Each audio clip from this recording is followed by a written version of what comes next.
Oke. Assalamualaikum warahmatullahi wabarakatuh. Kami dari kelompok 7 ingin mempresentasikan tugas besar mata kuliah desain basis data yang kami ingin memperkenalkan diri kami dulu, yaitu saya sendiri Fauzal Laki Segar, lalu ada rekan saya Dita Akal Fioda, silakan Dita. Nama saya Dita Kalpioda. Dan ada rekan saya yaitu Rizal Nurfaizi. Rizal, silakan. Perkenalkan, nama saya Rizal Nurfaizi. Dan yang terakhir ada rekan saya Martin Yanto Silalahi, silakan Martin. Perkenalkan, nama saya Martin Silalahi. Oke, baik, kita langsung aja ke PPT-nya. Teman-teman, PPT-nya masuk ya? Masuk. Oke, baik. Yang pertama akan dijelaskan oleh rekan saya Martin. Silahkan Martin. Pertama itu kita akan membahas dengan ERD. Apa sih itu ERD? ERD merupakan suatu model untuk menjelaskan hubungan antara data dalam database berdasarkan objek-objek dari dasar data yang mempunyai hubungan antara relasi. ERD ditemukan oleh Petersen dalam buku Initial Relational Model Toward a Universe of Data. Sen mencoba merumuskan dasar-dasar model dan setelah itu dikembangkan dan dimodifikasi oleh Sen dan banyak pakar lainnya. Pada saat itu RD dibuat sebagai bagian dari perangkat lunak yang juga merupakan modifikasi khusus, karena tidak ada bentuk tunggal dan standar dari ERD. Next. Ini adalah tampilan ERD dari web yang kami buat. Baik, saya akan menjelaskan dikit mengenai ERD ini.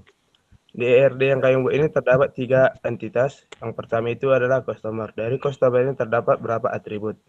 Yang pertama itu adalah atribut ID customer, nama customer, nomor telepon, dan alamat customer. Yang kedua itu adalah order. Di order ini terdapat beberapa atribut juga. Yang pertama itu adalah ID order, ID customer, ID item, jumlah item, total harga, tanggal pesan, status, dan alamat tujuan.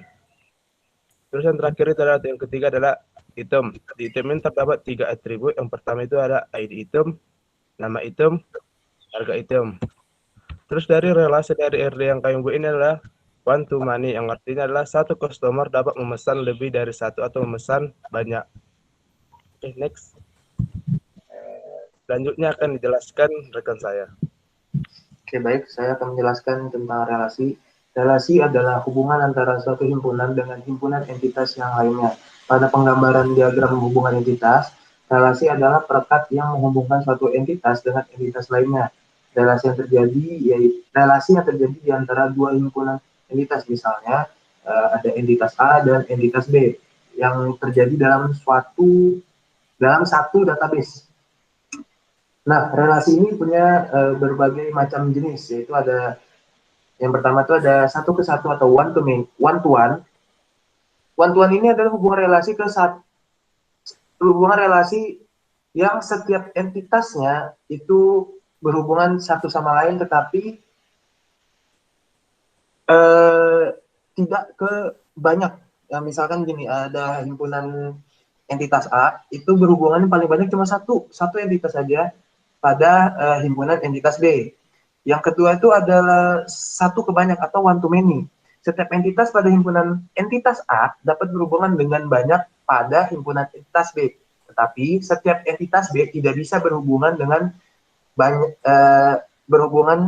banyak ke entitas A, hanya bisa ke satu entitas saja pada himpunan entitas A.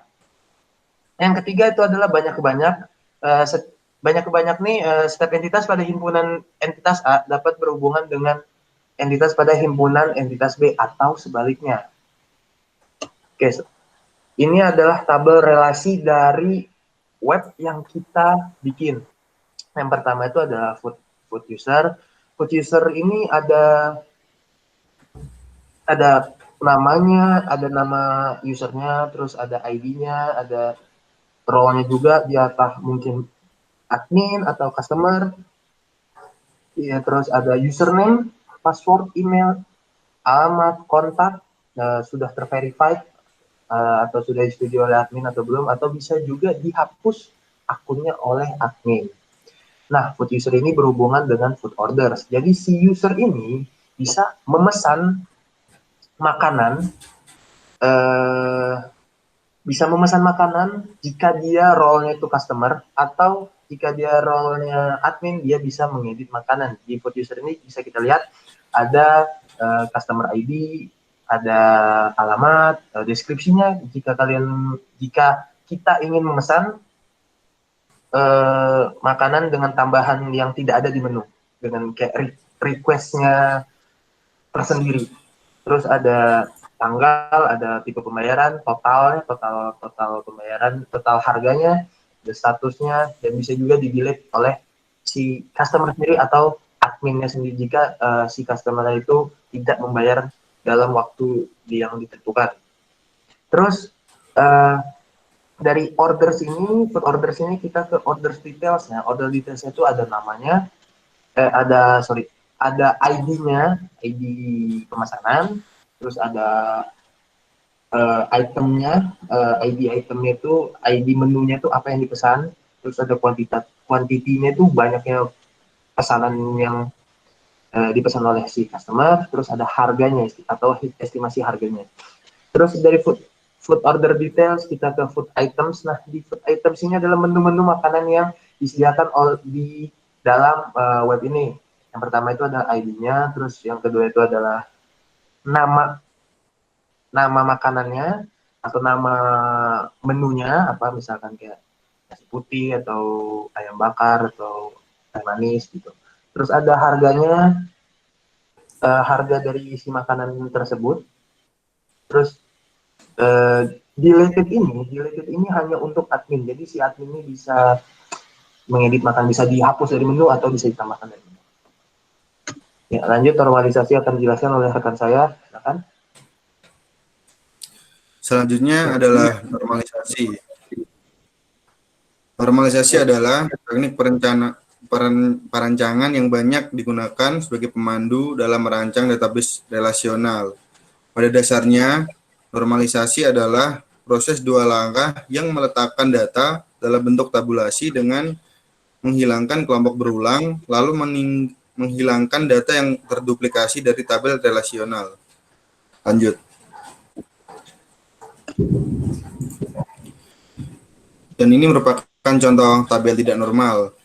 Dalam tabel ini dapat disimpulkan bahwa semua data menjadi satu kesatuan, jadinya tidak tergeneralisasi. Selanjutnya ada tabel normalisasi 1NF. Pada tabel ini yang tadi tiap customer datanya dibuat menjadi satu kesatuan, dan untuk pada tabel 1NF ini tabelnya dipisah-pisah sesuai dengan urutan itemnya. Selanjutnya ada tabel 2NF. Tabel 2NF. Pada tabel 2NF, tabel-tabel yang tadi masih dalam satu kesatuan dipisah lagi menjadi 3 tabel, yaitu tabel order, tabel item, ataupun tabel customer. Dan selanjutnya ada tabel 3NF. Ada tabel 3NF. Di sini terdapat satu tambahan tabel lagi, yaitu tabel detail order, sehingga untuk semua data yang berada dalam database kita sudah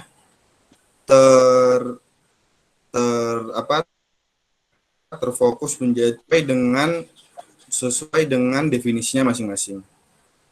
Selanjutnya dijelaskan oleh Dita.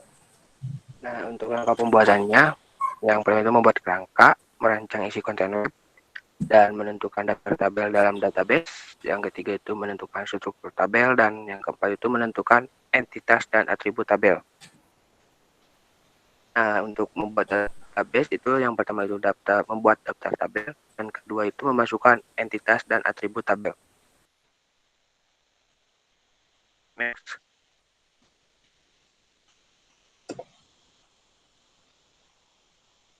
Nah, untuk develop web dan front end, yang pertama itu HTML, yang kedua CSS, yang ketiga JavaScript, dan untuk backend yang pertama itu PHP, yang kedua itu mengatur koneksi web server, yang ketiga itu mengatur relasi antar tabel. Next. Dan yang terakhir adalah finishing, melakukan testing dan perbaikan.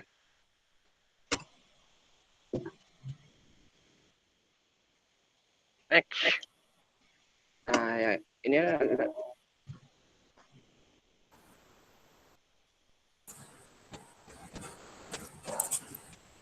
Lanjut aja di ini yang urutannya.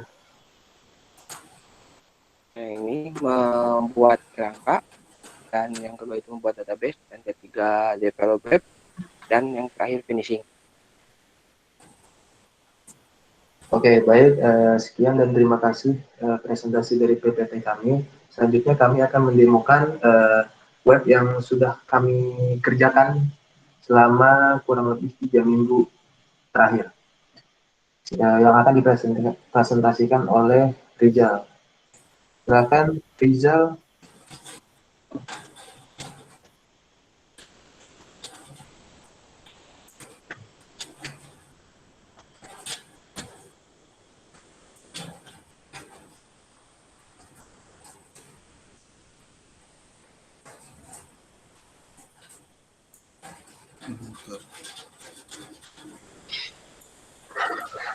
Belum keluar Ki? Nah, udah. Belum masuk.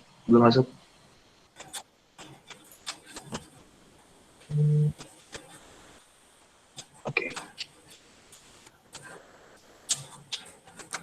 Nah, selanjutnya adalah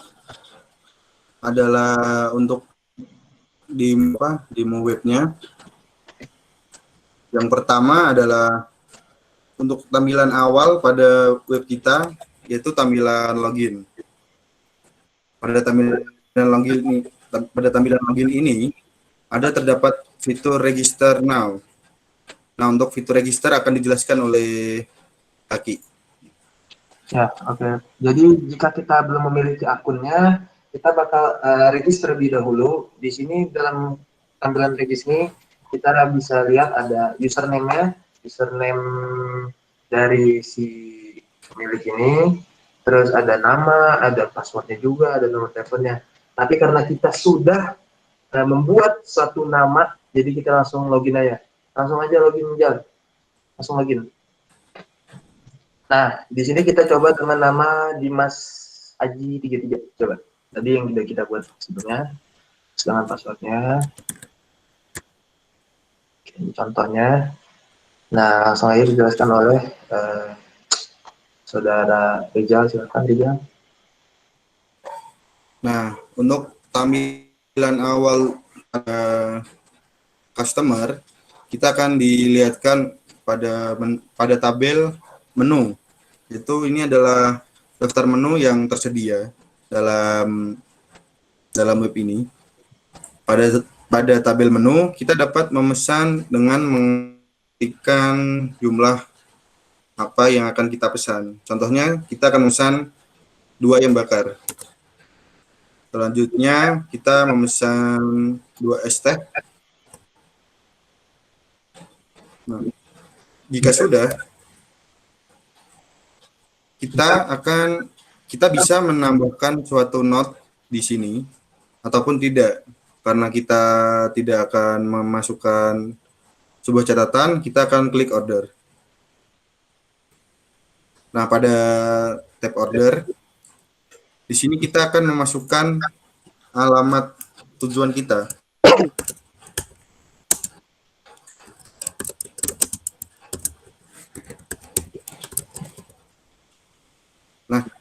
Nah, setelah kita sudah memasukkan alamatnya, kita akan mengklik submit untuk melanjutkan proses pemesanan.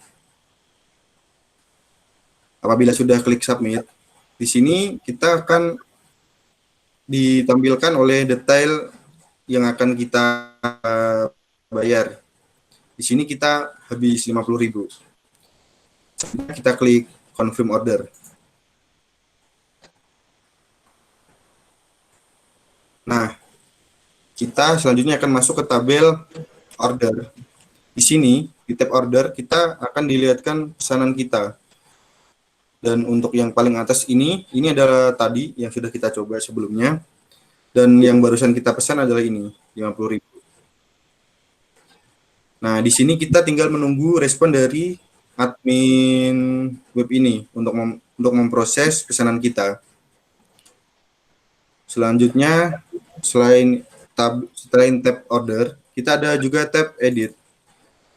Pada edit, kita bisa merubah data-data yang kita masukkan. Contohnya ada alamat, kontak, nama, ataupun email. Jadi, data-data kita bisa kita ganti dengan memasukkan passwordnya sebelum menyimpannya.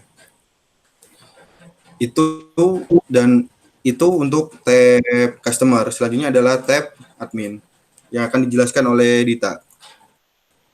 Nah, untuk admin, kita harus masukkan username admin dan passwordnya.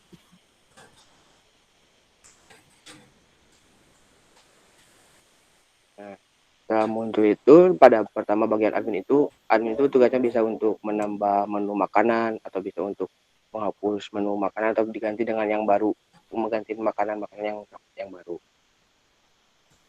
Terus, ke bawahnya itu bisa menambahkan makanan yang baru, terus bisa menambah minuman atau menghapus minuman atau menambah menu-menu lain yang tertera di atas. Dan juga admin juga bisa mengatur status regisnya, apakah sedang di order, apakah sedang diantar, apa udah sampai. Nah, dan Yang nomor admin terakhir itu yang baru. Terakhir tadi itu yang nomor 19 nggak salah. Yang ordernya dulu tadi. Nah, coba ganti statusnya. Nah, ini bisa dibuat statusnya bisa untuk diantar atau udah sampai. Nah, seperti itu. Kalau udah sampai, Udah sampai itu berarti udah bisa bisa ke user.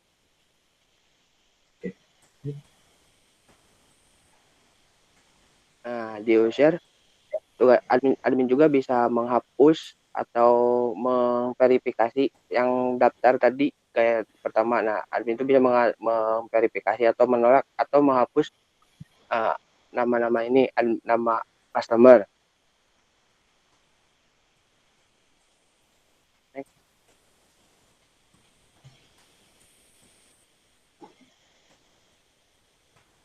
Nah, jika sudah, di sini saya akan melihatkan apa query yang akan kita pakai pada web tersebut. Contohnya.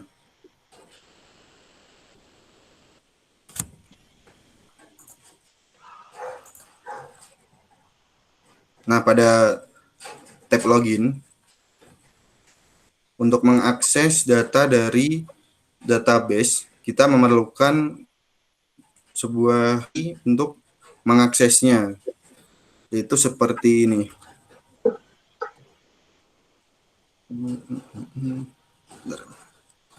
Nah, di sini dijelaskan pada season awal, kita akan diarahkan ke admin ataupun ke customer sesuai data yang kita masukkan. Nah, untuk datanya sendiri sesuai dengan ini.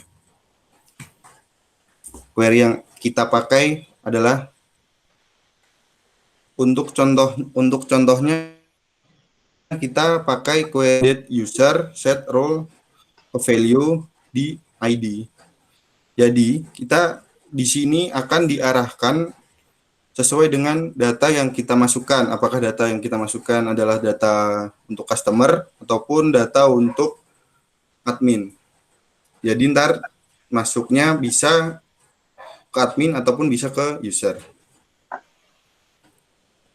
Nah, selain itu ada juga kita menggunakan query-query buat mengakses data dari tabel makanan yang terdapat pada order. Contohnya di sini. Nah, di sini kita menggunakan select di string status from order where customer ID, user ID. Di sini pada query ini ditujukan untuk melihat semua orderan yang telah masuk sesuai dengan customer ID. Jadi di sini akan ditampilkan semua daftar pesanan yang telah masuk. Adapun lagi itu pada tab index. Tab index itu menampilkan daftar menu yang sedang kita tampilkan. Contohnya adalah, nah ini, select from item were not delayed. Kenapa were not delayed? Karena pada kolom delete itu kita menggunakannya apabila kita statusnya delete adalah 1, maka item tersebut tidak akan muncul pada menu dalam customernya. Apabila delete-nya 0, maka item tersebut akan muncul. Sehingga itu bisa digunakan admin untuk mengupdate status bahwa makanan tersebut sedang ready atau tidak ready. Jadi query ini digunakan untuk menampilkan menu.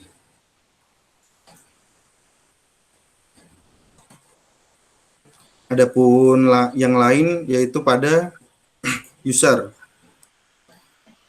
Pada user ini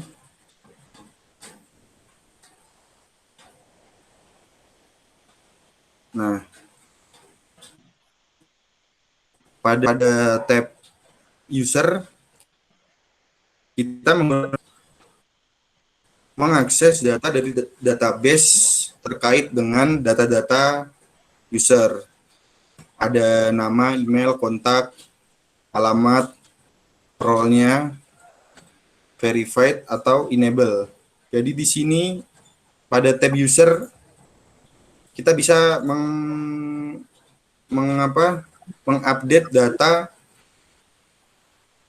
agar admin bisa lebih mudah dalam manajemen user yang bisa yang aktif atau tidak. Jadi kita bisa enable atau disable. Kalau disable berarti ntar query-nya kita masukin 1 di dalam tabelnya. Dan apabila untuk mengaktifkan kembali, query-nya adalah 0. Mungkin itu saja sebagian dari query yang kita pakai untuk Tubes kali ini. Selanjutnya saya kembalikan kepada Haki. Ya, oke, baik. Sekian dari kelompok kami. Lebih kurangnya mohon maaf. Bila ada kesalahan mohon dimaklumi. Saya akhiri. Assalamualaikum warahmatullahi wabarakatuh. Waalaikumsalam.